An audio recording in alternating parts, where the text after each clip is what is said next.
In the previous lesson, we explained the circuit setup. Now we are moving on to the next stage, which is writing the commands for our project. In this project, we will be using an RFID card module.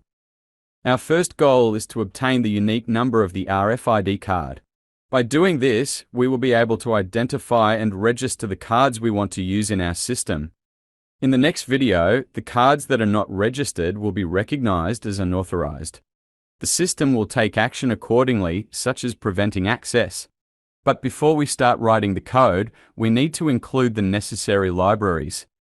In Arduino programming, libraries are special files that allow us to use additional features and modules easily. We can add a library from the Include Library section under the Sketch menu or from the Library Manager tab located on the left side of the screen. Now we are going to add the RFID Reader Modules library. To do this, we type the module's name in the search bar. The related libraries have been filtered. From this section, we can download the desired version of the library we have selected. By clicking the Install button, we can complete the installation process. The library has successfully installed. Different versions of the libraries may include bug fixes, performance improvements, new features, and better compatibility with Arduino boards and IDE updates. New versions of Arduino libraries may cause previously working applications to stop functioning due to compatibility issues with the old code. Therefore, it is important to pay attention to this issue as well. To add a library, we use the include keyword and place the library name inside angle brackets. Alternatively, we can add libraries through the Arduino program's interface. By clicking on the Sketch menu and selecting Include Library, we can choose the library from the list. This method is especially helpful for beginners who are not familiar with writing code manually. When we add it this way, a few extra libraries are also included. However, since we won't be using them in this application, you can remove the others. We need to include the SPI library along with the RFID library. So, what exactly is SPI? It stands for Serial Peripheral Interface.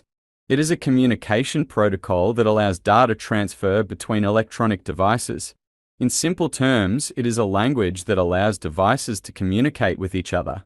Just like humans need to speak the same language to understand each other, electronic devices also need to follow the same communication protocol.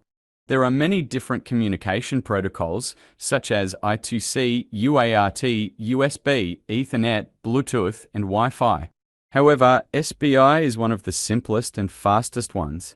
It is widely used in electronic projects because it requires fewer hardware resources and allows high-speed data transfer. In SPI communication, there are two main roles, the master unit and the dependent unit. The master unit is the one that controls the communication. In our project, the Arduino UNO board will act as the master device. The dependent unit, on the other hand, is the module that receives commands from the master. In our case, the RFID card module will be the dependent unit. Therefore, we need to use the SPI communication protocol, and that's why we are including this library in our project. Now, we need to make some definitions related to the RFID card. First, we write the library's name. Then, we create a new object from this library and name it using the library's name in lowercase letters. By doing this, we have successfully created an RFID object. However, while creating this object, we need to specify two parameters inside the parentheses. The first parameter is the digital pin number where the SDA pin of our module is connected. In this project, it is pin number 10. The second parameter is the digital pin number where the RST pin of the module is connected. In our project, this is pin number 9. It is important to make these definitions at the very top of the code because the program needs to recognize these definitions before running the rest of the code. After completing these definitions, we move on to the setup block where we perform the necessary initializations. First, we need to start serial communication so that we can monitor the information from the RFID card on the serial monitor. We use serial begin to start serial communication and set the baud rate to 9600. Next, we initialize the SPI communication protocol by writing the command SPI begin. This command allows the Arduino to communicate with the RFID module via the SPI communication protocol. Then, with the help of the object we defined earlier, we'll initialize the RFID reader by calling the PCDinit method, which sets up the reader for operation. After that, it is useful to print a message on the serial monitor to inform the user. We write serial print line with "Please bring your card closer to the reader" message. With this command, a message will be displayed on the serial monitor, guiding the user to place the card near the RFID reader. To leave a blank line on the serial monitor, we use the serial print line command. This helps us separate the output and make the data more readable. That was all for the setup part. Now, we can proceed to writing the necessary commands inside the loop block, which will allow the RFID reader to continuously check for new cards. In this section, we will check whether the RFID card reader detects a new card.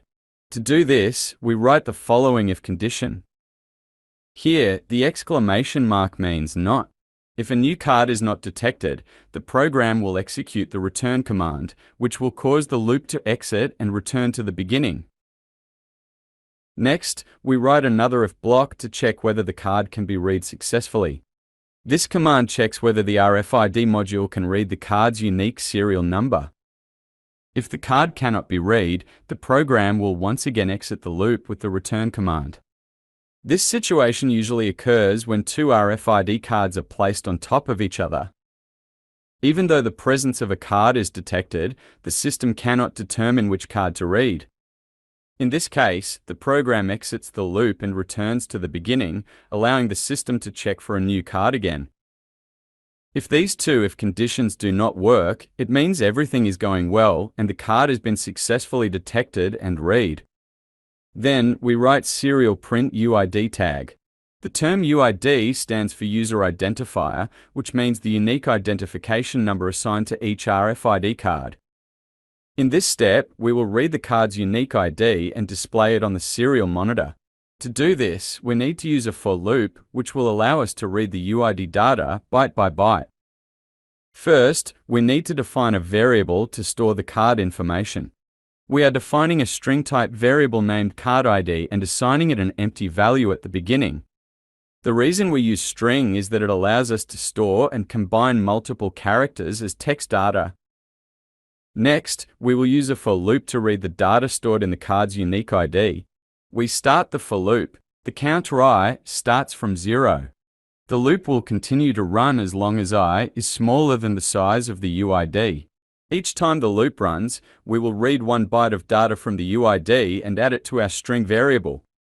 Inside the loop, we use the concat function, which allows us to combine the information. We use the string function to convert the information into text format so that we can combine it with the previous information. The next expression gives us the current byte of the UID. The UID is stored in an array, and we read it starting from the first element using the for loop. With each iteration of the loop, we take the current byte and add it to the card ID variable. And we want the UID information to be displayed in hexadecimal format, which is a number system based on 16.